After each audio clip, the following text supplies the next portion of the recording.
Hey, my name is Montreal, and I'm a student. The topic that I chose to write my literature review about is psychological and housing consequences of divorce.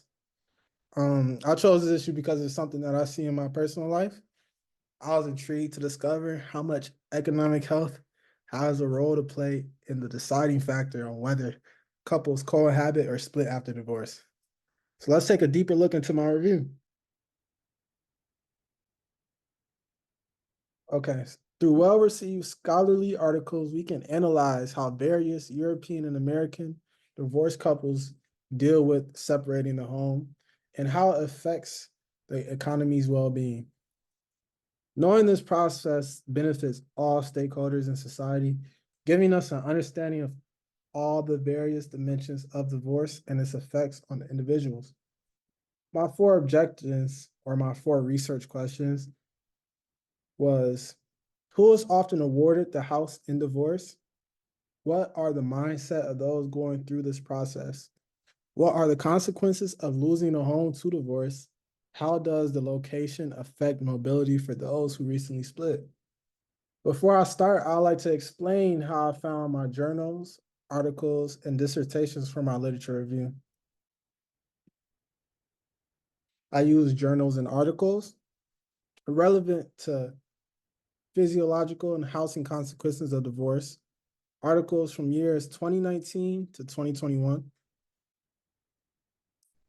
I chose only four resources that I found most beneficial and relevant, then used the data and information I found within to answer my four driving questions. My search was EBSCOhost and Eric. I did a quick search of divorce and splitting of the marital home, keywords such as dividing marital assets, effects of divorce.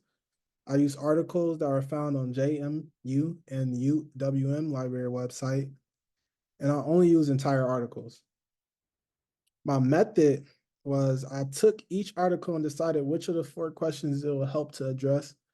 I used an article to answer only one of my driving questions, reviewed the article within the paragraph of that driving question. Now, onto my results. I reviewed six articles. I used four of them.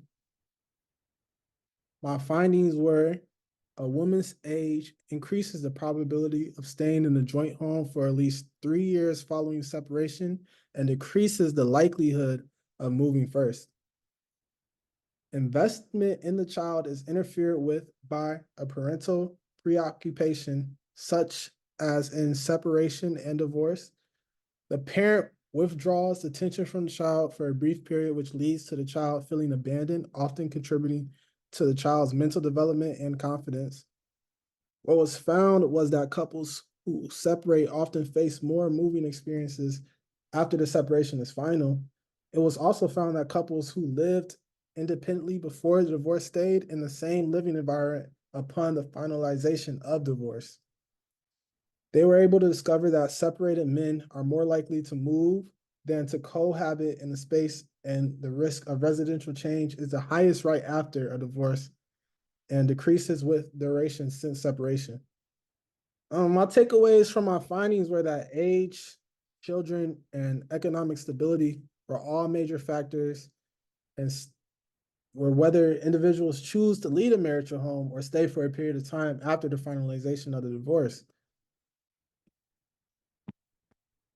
Now, the relevance of this, the results will benefit those who are looking for a partner and those who are already in a relationship or marriage.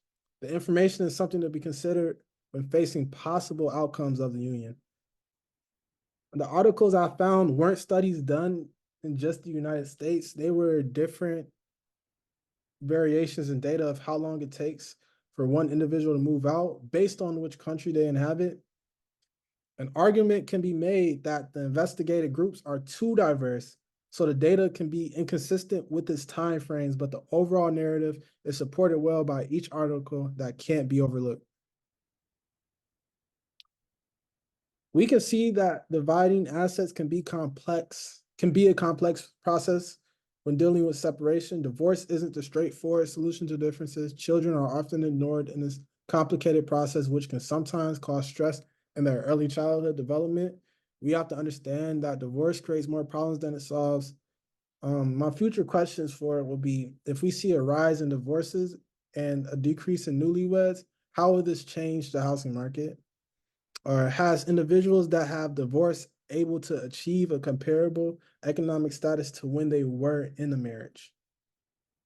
Okay, thank you for watching my literature review. If you have any comments or questions, please feel free to share them, as I would like to hear from others that have a similar interest in this topic. And once again, thank you.